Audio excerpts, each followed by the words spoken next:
Hello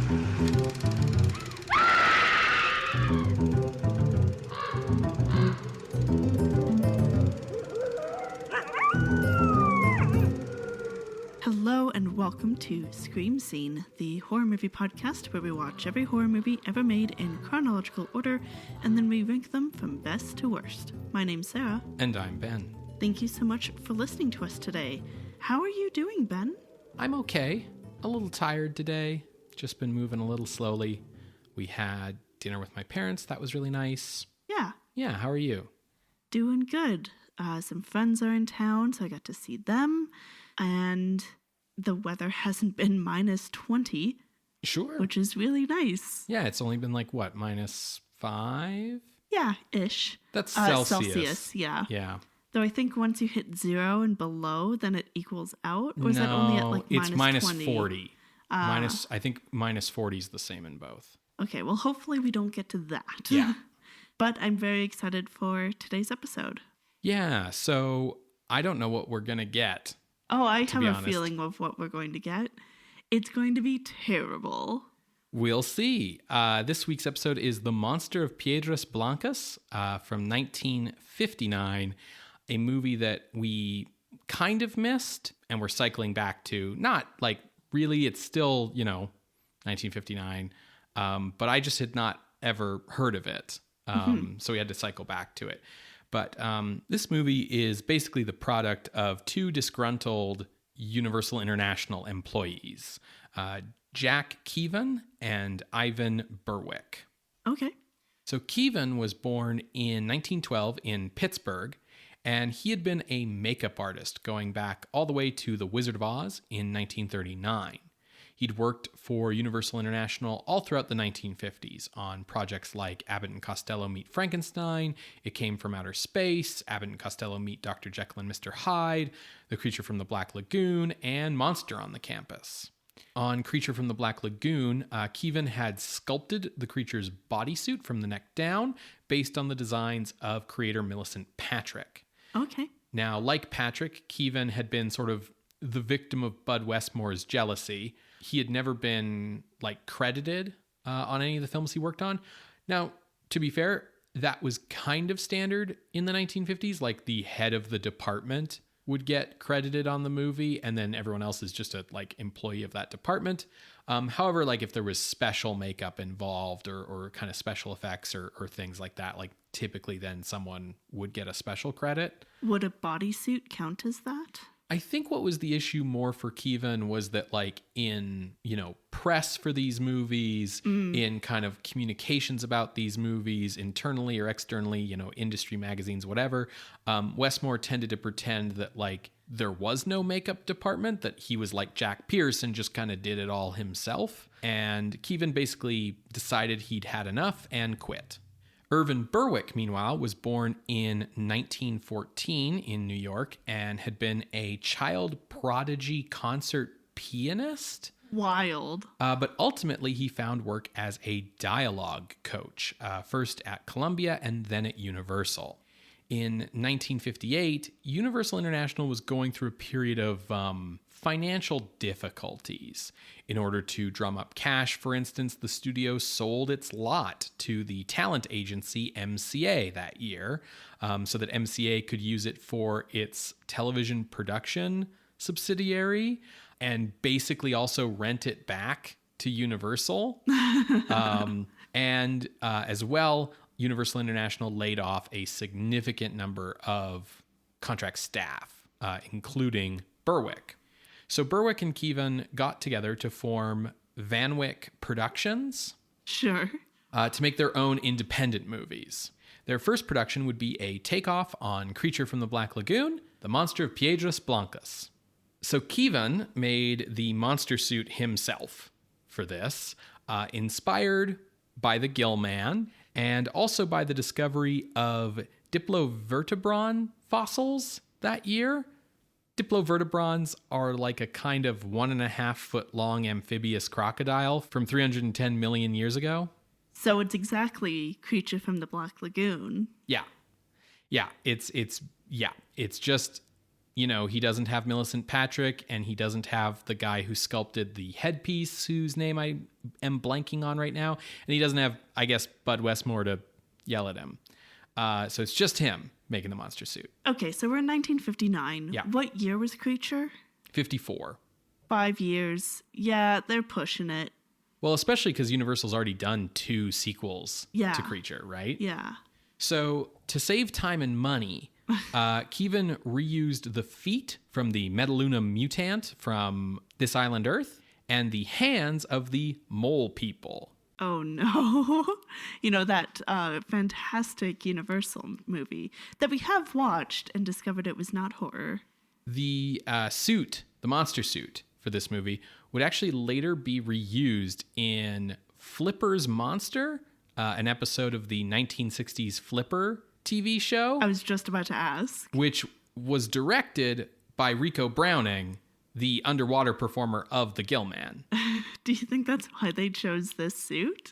I don't particularly know. I just think it's a fun little full circle kind of detail. That's amazing. Good job for Rico getting into directing. Oh, yeah. He's like one of the co-creators of Flipper or something like that. Like I think I remember that now. Yeah.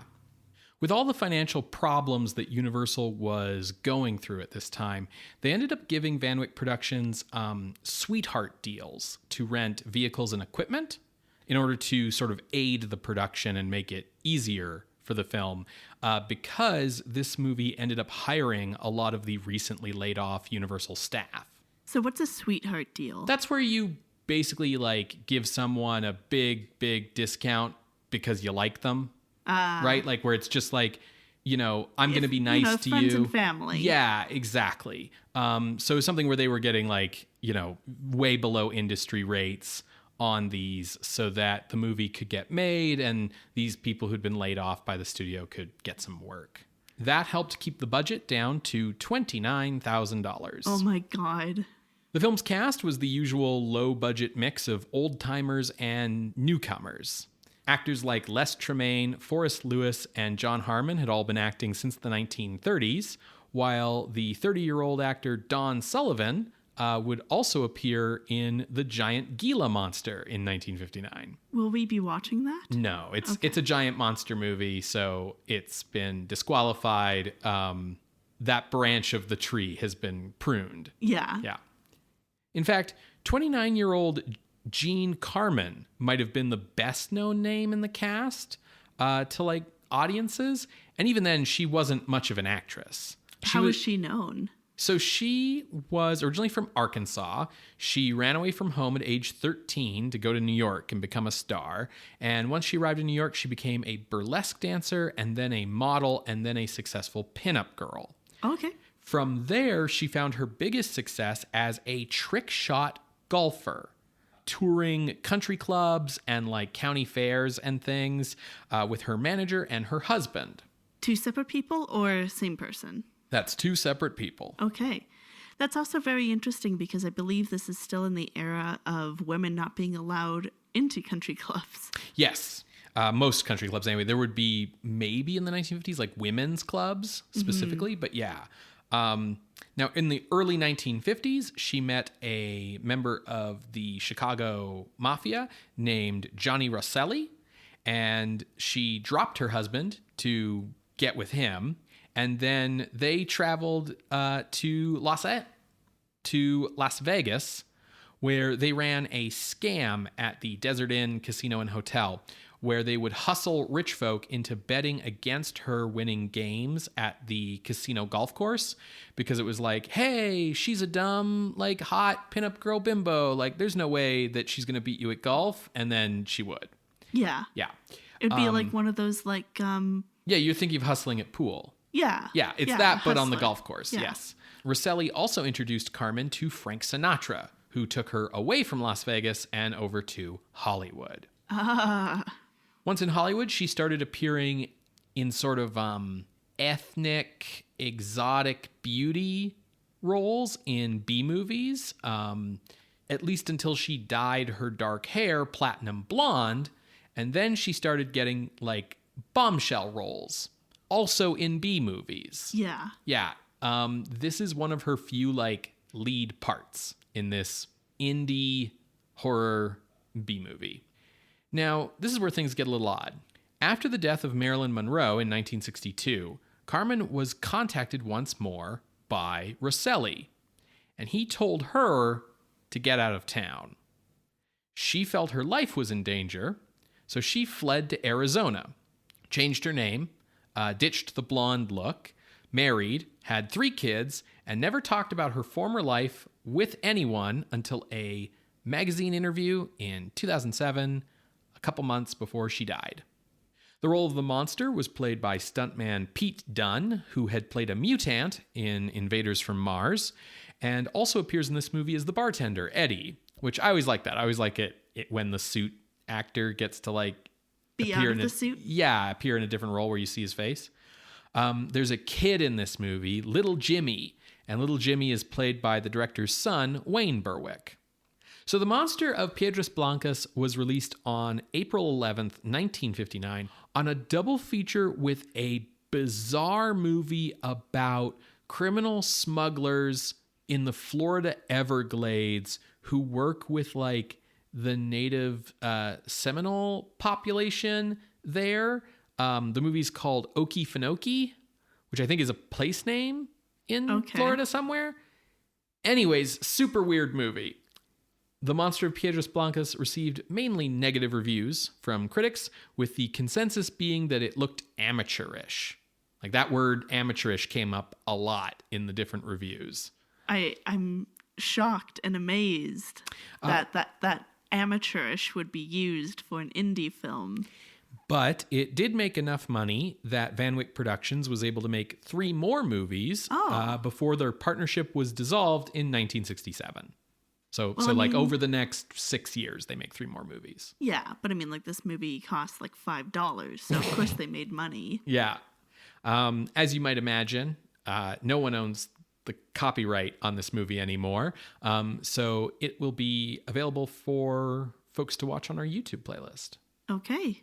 Folks can find that YouTube playlist on our website, screamscenepodcast.com. You're going to hear a brief musical interlude, and when we come back, we will discuss The Monster of Piedras Blancas from 1959, directed by Irvin Berwick. See you on the other side, everybody.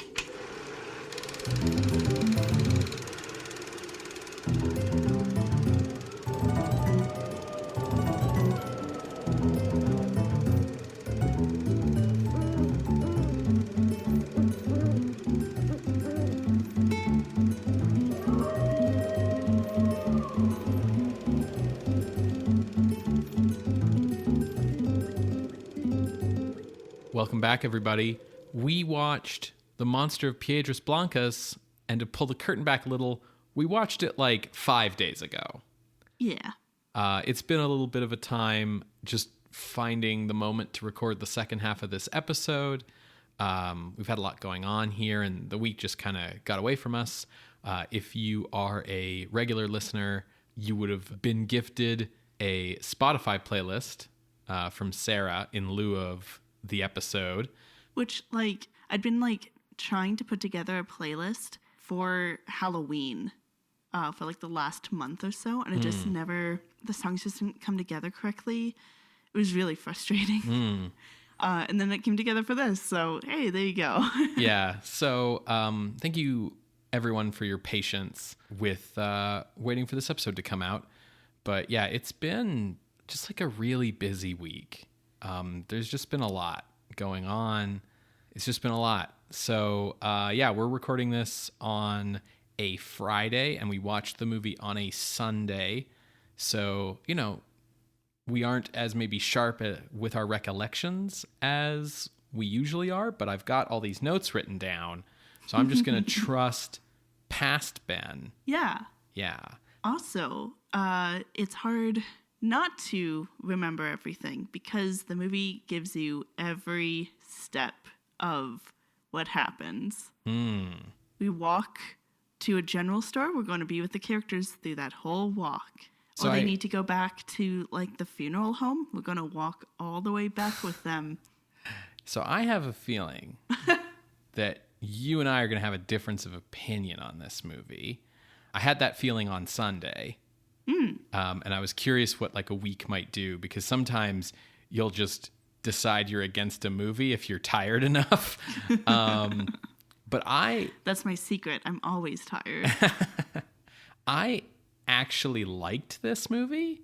Yeah, like it was fine. I think it's got some issues, and I think some of those issues are just like kind of standard indie B-movie issues, like the kind of problems that a lot of movies of this ilk have. There are some specific issues to this movie, like the character of the constable, for instance. But I think for an indie horror flick made for very little money, I think this actually turned out pretty good. It does benefit from the we have no money, so we have to shoot on location. Yes. Kind of like benefit. Yeah, the low budget Uncanny Valley. Yeah. Where if you have a very low budget, you have to do everything for real, so it makes your movie look great. And then if you have like a medium budget, you fake everything. And then if you have a very high budget, you go back to doing everything for real again. But how about I tell the folks at home what the movie is? Yeah, absolutely.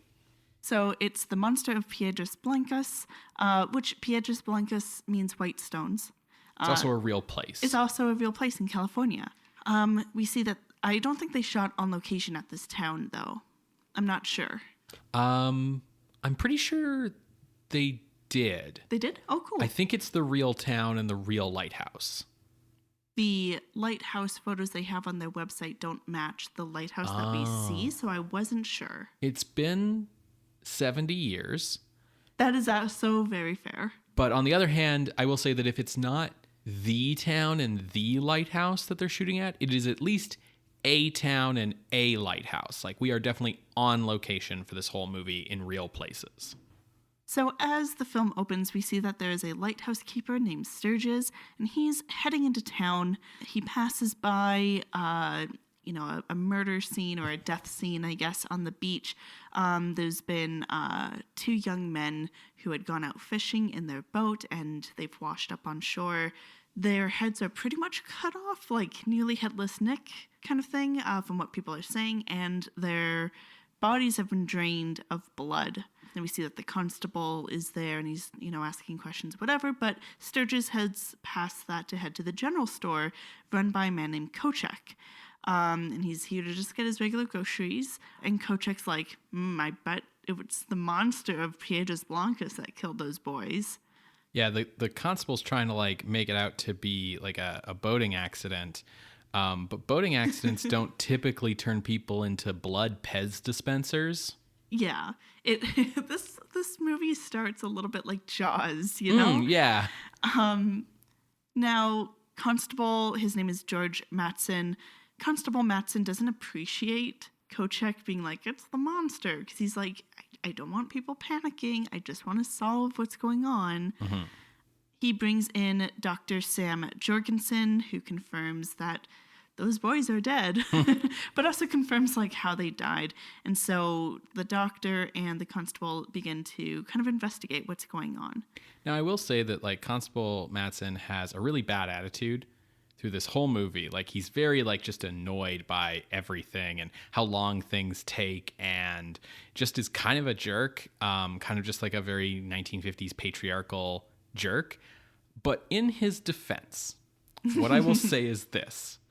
It's very clear that he owns and operates a restaurant or a saloon, I guess, in the town.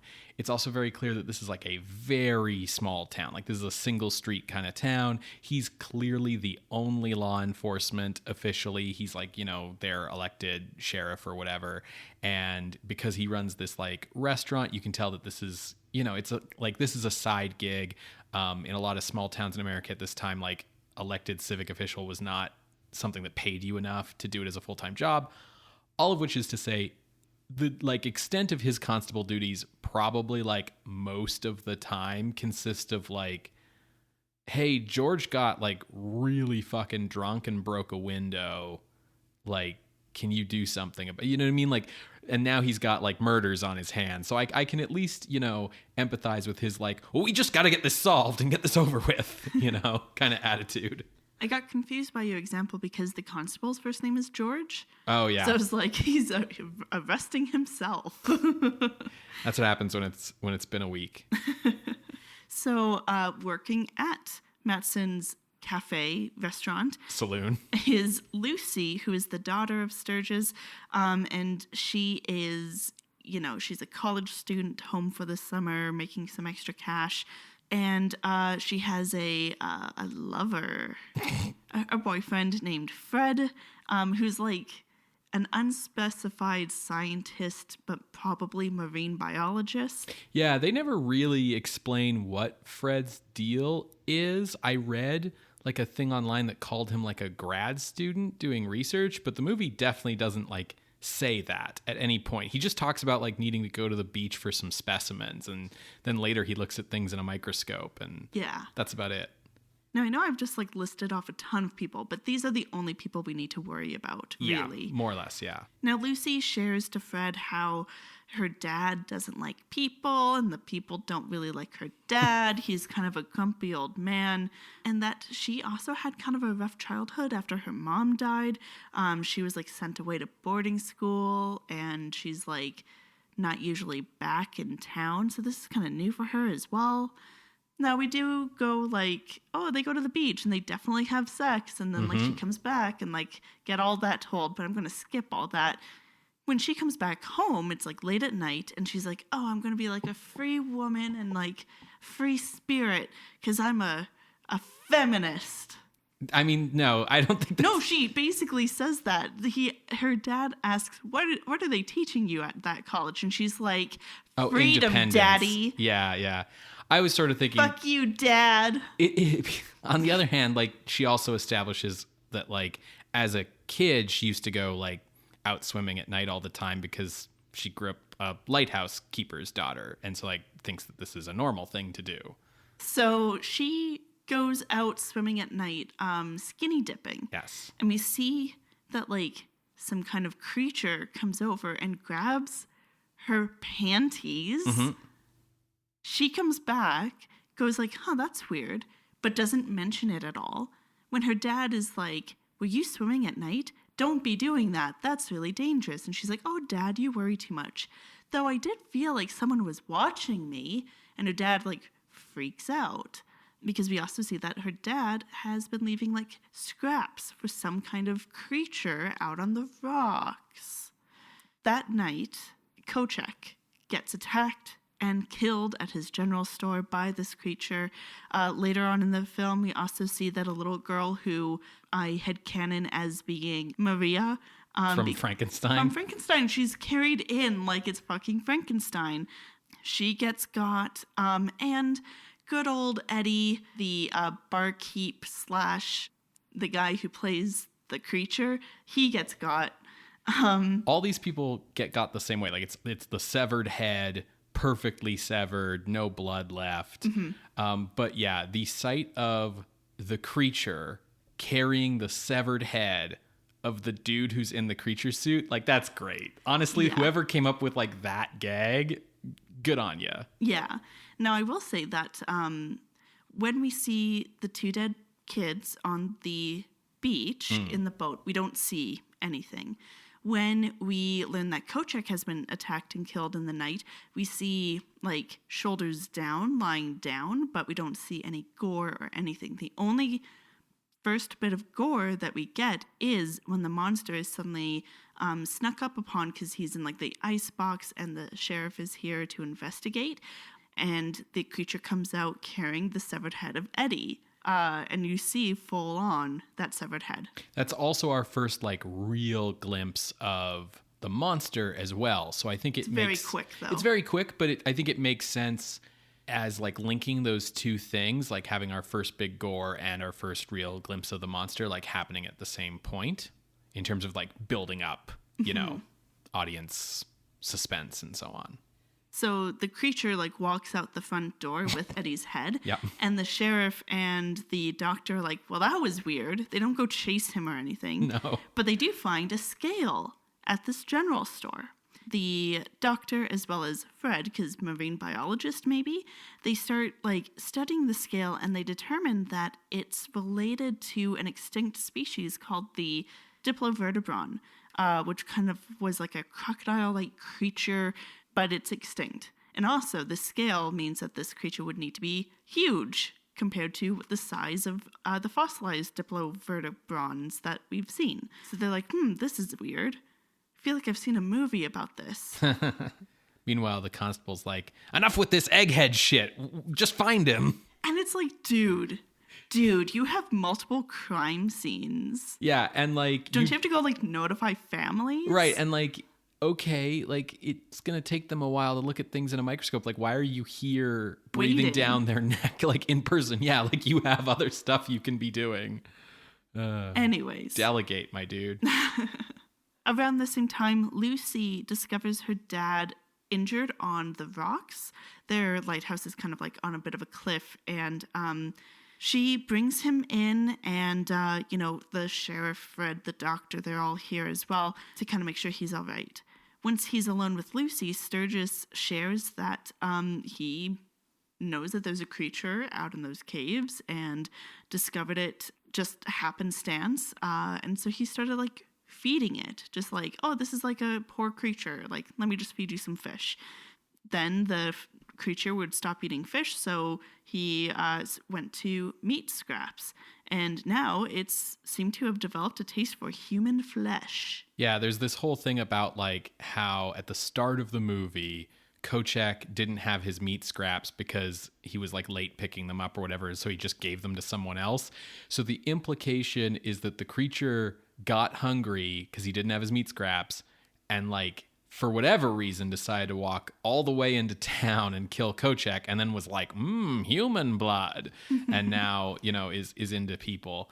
Well, he killed those two boys, Ben. But the two boys, it was sort of implied, was more of there's a thing near the start of the movie where it said that they would go fishing around the caves where this creature lives, and Sturgis was always don't do that. So that's also kind of their fault. Victim blaming, I see. I do really like the speech that Sturgis gets when he explains why he adopted the creature as a pet, where they work it into this idea of his wife died, and then he sent Lucy away to boarding school, and he's just been so lonely, and so the creature has been his friend and companion. Except the reason he sent Lucy to boarding school is because there was a fucking creature. Yes. Yeah, I mean, he knows that it's dangerous, for sure. This is why he's been don't go down there and everything, yeah. It should have just come clean the whole time, Sturgis, but I still think it's a good speech. So fast forward, blah, blah, blah. Lucy gets attacked, and she's being taken to the sea. Her dad, who is still injured, tries to draw the creature up the lighthouse to kind of rescue Lucy. This is while Fred, the doctor, and the sheriff, and a whole bunch of other people show up because they're going to trap it or some shit. And they see the creature attacking Sturgis up on the lighthouse, and Sturgis falls. He gets thrown off, actually. So Fred does try to trap the creature in this rope. It doesn't work, but eventually the creature falls off the lighthouse and into the sea. And that's the end. I mean, you are skipping over one thing, which is that the way they're able to get the creature to fall off the lighthouse and into the sea is because they discover it can't stand light.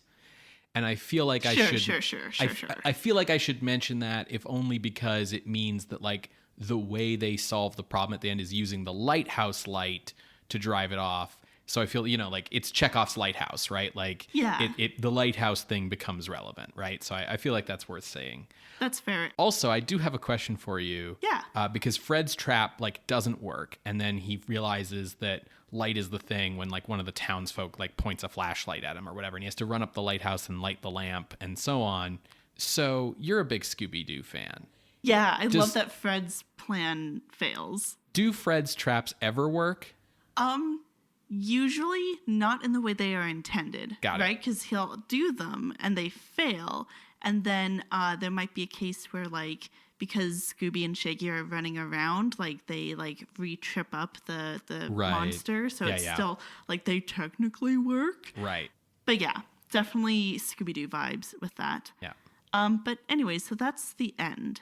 So I could tell that this was one of those, like, trying your patience movies for you. Like, where you were just like, ugh, get it over with. Well, it was just, when you show me every single step, it's just, it gets very tedious, right? I don't think you can fault me for that. Yeah, this has got the standard B-movie pacing issue of, like, dragging out the running time by driving back and forth between, like, the same 2 or 3 locations in the story. And, you know, it's also got sort of the low budget pacing issue of, like, having your characters not catch the monster when it's clear that they could at that time because you're too early in the running time. And we've seen those things before. Like, we've seen the driving back and forth thing many, many times.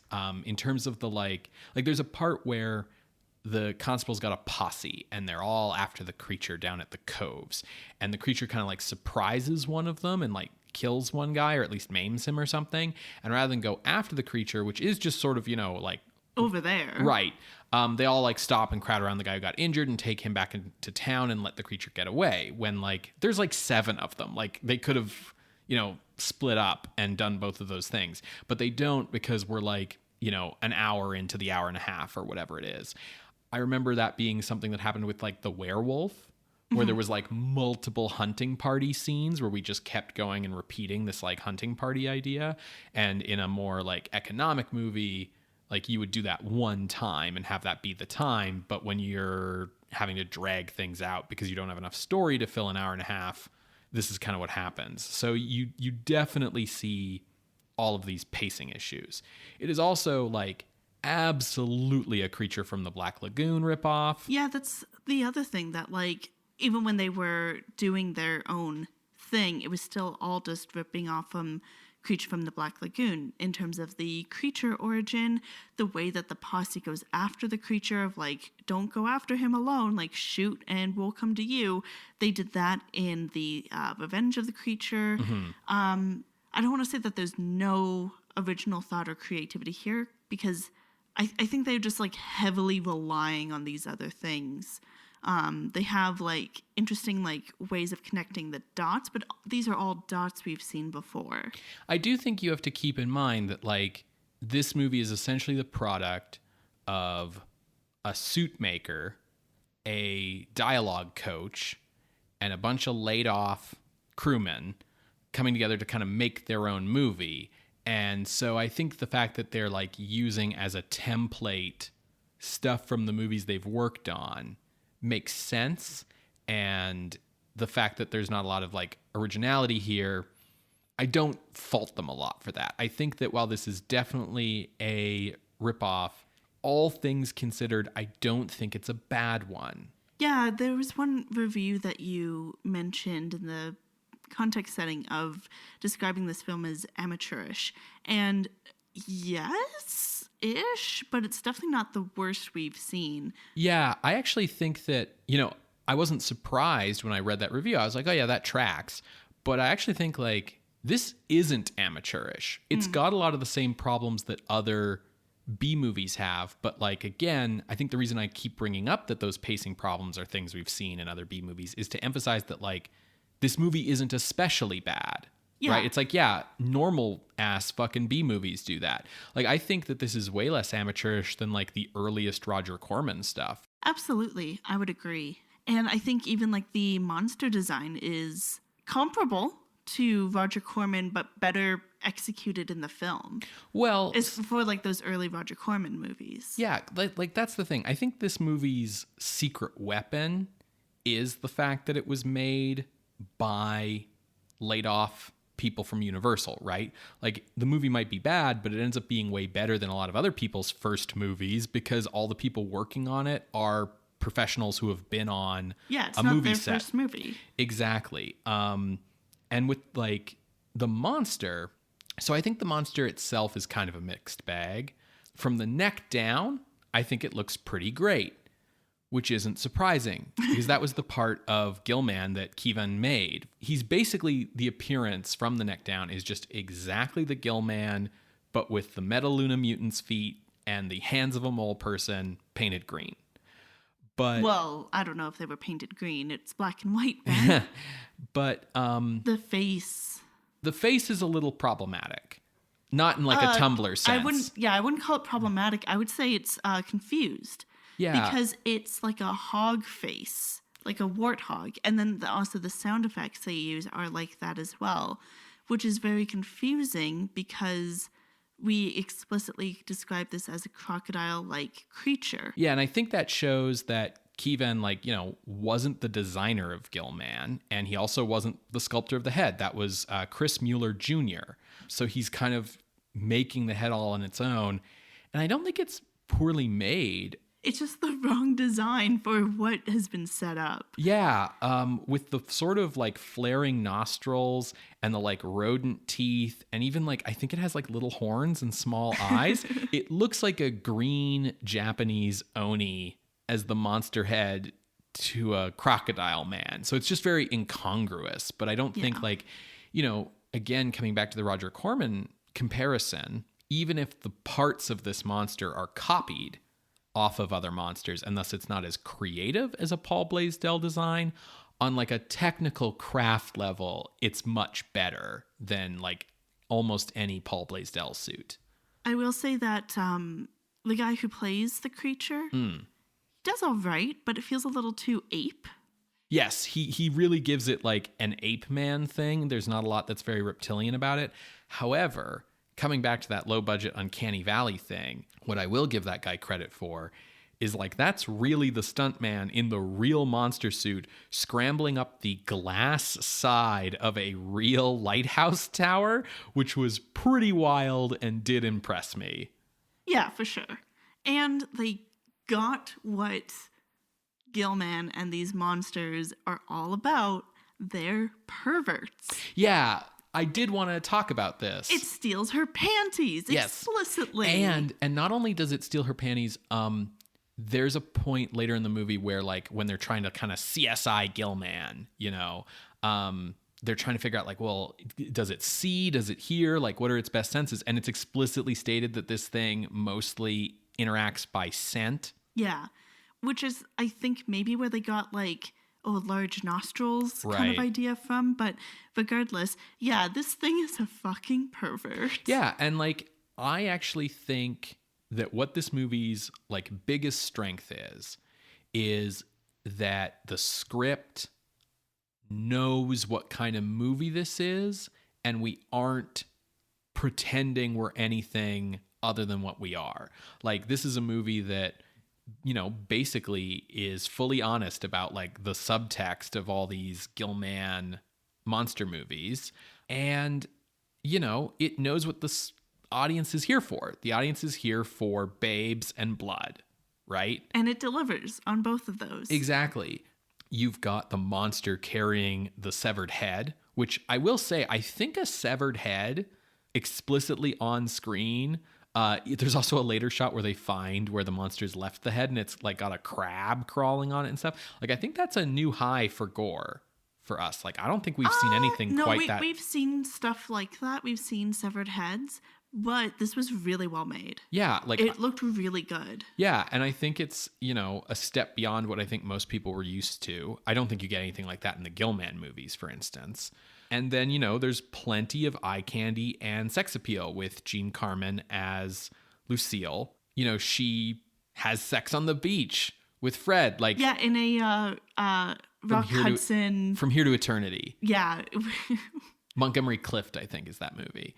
Not Rock Hudson? No. I could have sworn it was Rock Hudson. No. Oh, I'm getting my heartthrobs mixed up. Yes. But yeah, with the surf coming in on the beach is what you're talking about. Yeah, and then like it's one of those things where Like they strip down to kind of like underwear and like make out on the beach, and the surf comes in, and then we cut to something else. And when we cut back, she's like naked and wrapped in a blanket kind of thing. She goes skinny dipping. Like we don't, see anything, but we're seeing like way more than most movies up to this point, I feel like. Yeah. Like this feels like it's not code approved. The movie is pushing boundaries for sure. Yeah.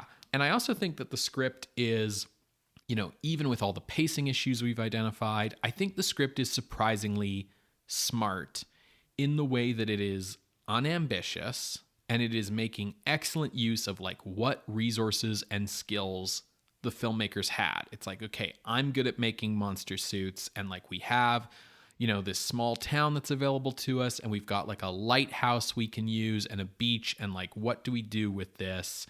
What kind of actors do we have available to us, etc. And let's not like push too far. Let's do what we can the best way we can. I think in terms of the cast, a few line readings could have maybe benefited from a second take. But in general, I think the more experienced actors in the cast really seem to be trying rather than phoning it in.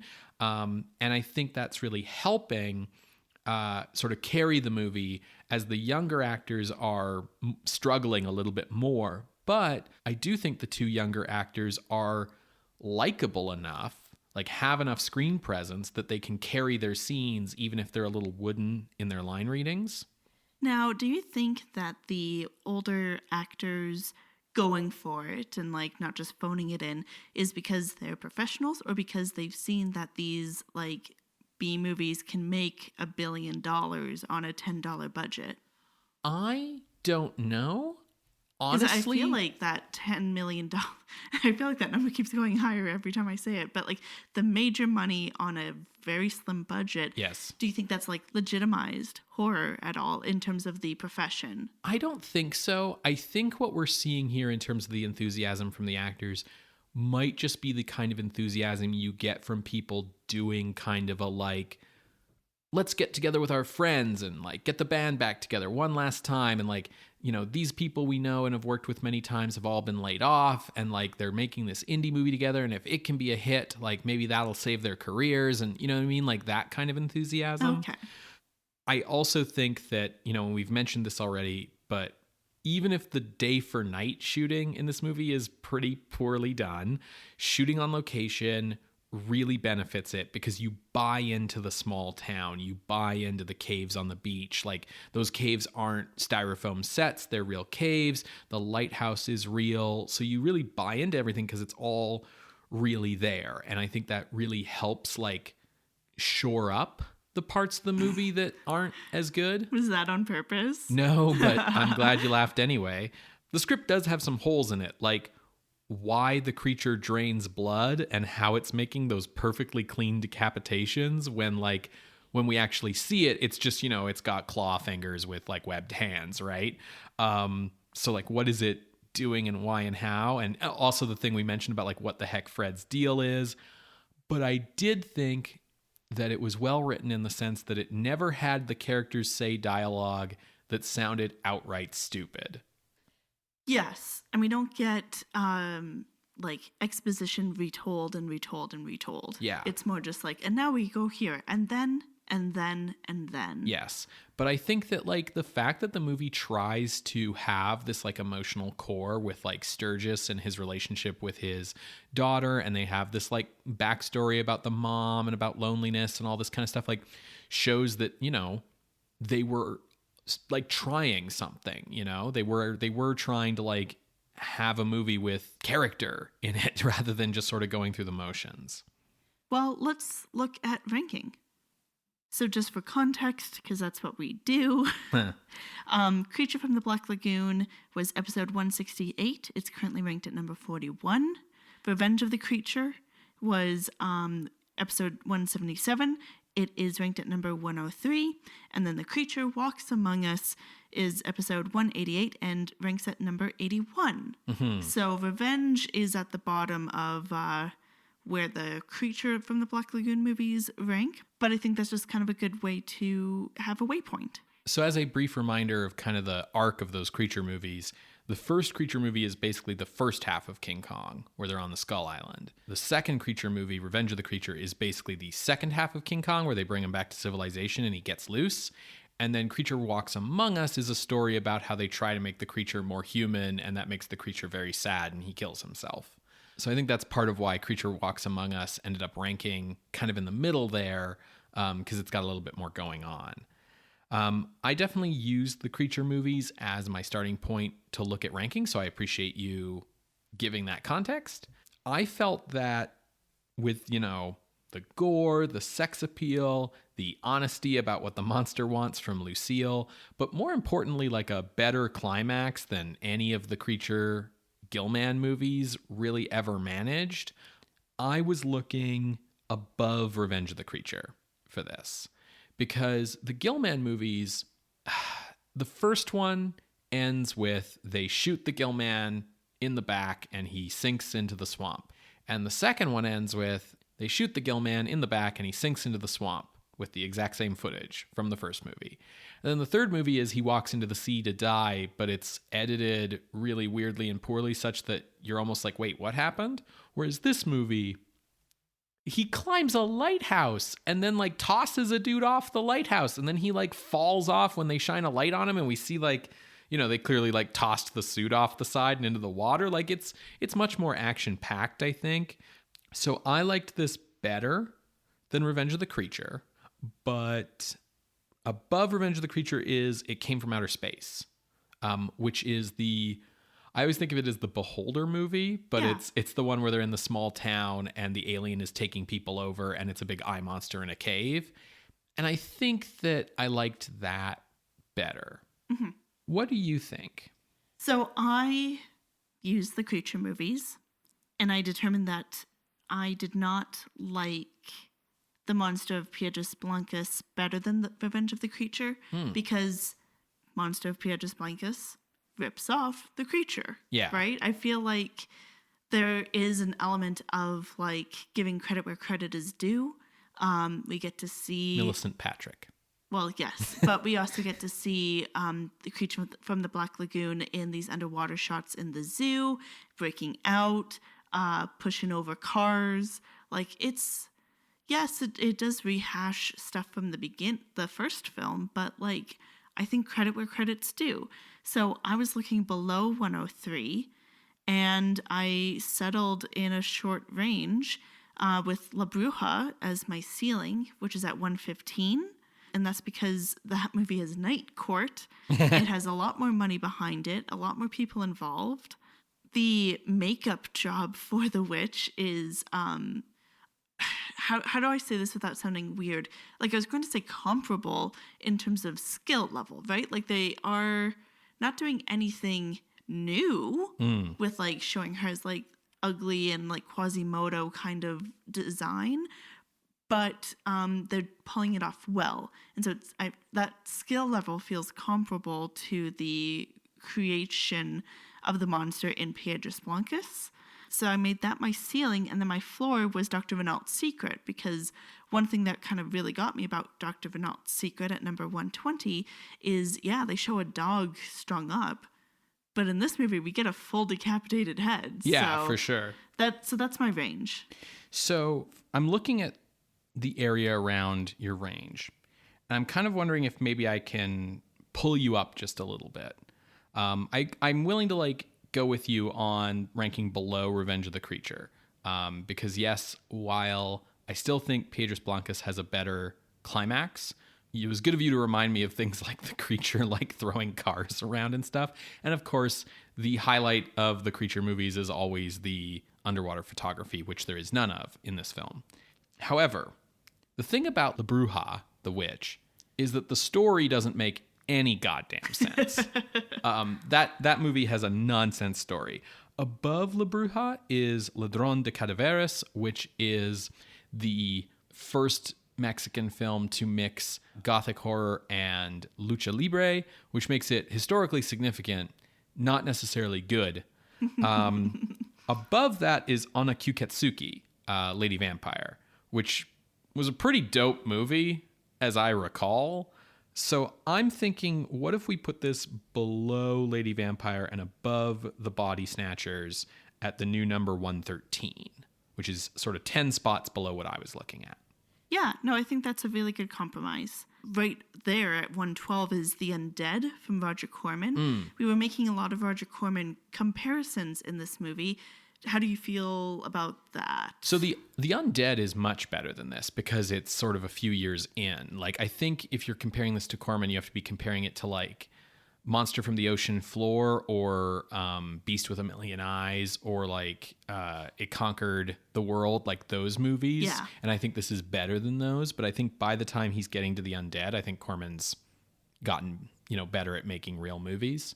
Cool. I just wanted to, give space, as I keep saying, give credit where credit is due. Cool. I'm happy with this spot. Okay, so entering the list at the new number 113, it's The Monster of Piedras Blancas from 1959, directed by Irvin Berwick, who I didn't say this when we were talking about the movie, but I just want to say that dude can't direct a picture to save his life. He is absolutely the weakest link in the crew here. Sorry, Irvin. If you would like to see this list, you can go to our website, screamscenepodcast.com. There you can find links to the many episodes that we have mentioned today, as well as our appeals box. If you would like to contest this or any other ranking, you can drop us a line through our Ask box on Tumblr. You can reach out over email at screamscenepodcast@gmail.com or over Twitter, because we're still there, @_screamscene. Scream Scene updates every Wednesday on Apple Podcasts, Google Podcasts, SoundCloud, and Spotify. You can subscribe to the show using our RSS feed, and you can help the show out by leaving us a rating or a review on the podcasting app that you use, or just by telling a friend about the show. We love seeing it when you guys recommend us on social media. Tell your friends about the show at the water cooler at work, if those still exist. Just word of mouth is the best way for our audience to grow. If you'd like to help support us financially, you can do that as well. If you'd like to show your support, you can head on over to patreon.com/screamscenepodcast, where you can become a patron of the night for as little as $1 a month. Your support helps go towards things like paying the hosting costs for the podcast, the sort of time it takes to make the episodes. It just really helps us feel like people like what we do. And patrons of all levels get to vote in our regular monthly horror-adjacent bonus episode polls. The bonus episode for November is going to be on Over the Garden Wall, which I'm sure a lot of people will be excited to hear about. And then our poll for December is currently running. The theme is Tim Burton movies. And currently, The Nightmare Before Christmas is winning, but it is a little bit of a tight race. Okay, I'm not surprised that Nightmare Before Christmas is winning that race, just with the timing and everything. What's coming in like second place right now? Ed Wood. That would also be appropriate for our audience. So if you want to decide what horror-adjacent Tim Burton movie you want us to be watching for December, you can join our Patreon at patreon.com/screamscenepodcast. So, Ben, what are we watching next week? Well, next week, Sarah, we are watching a British horror film starring the guy who played Alfred in the Tim Burton Batman movies. Alan Napier? No, that's the Batman 66. Michael Gough played Alfred in the Tim Burton movies. No, it's Horrors of the Black Museum. Interesting. Mm-hmm. That actually sounds kind of cool. Yeah, I am hoping it'll be good. Well, we'll see you then, creatures of the night. Bye. Bye.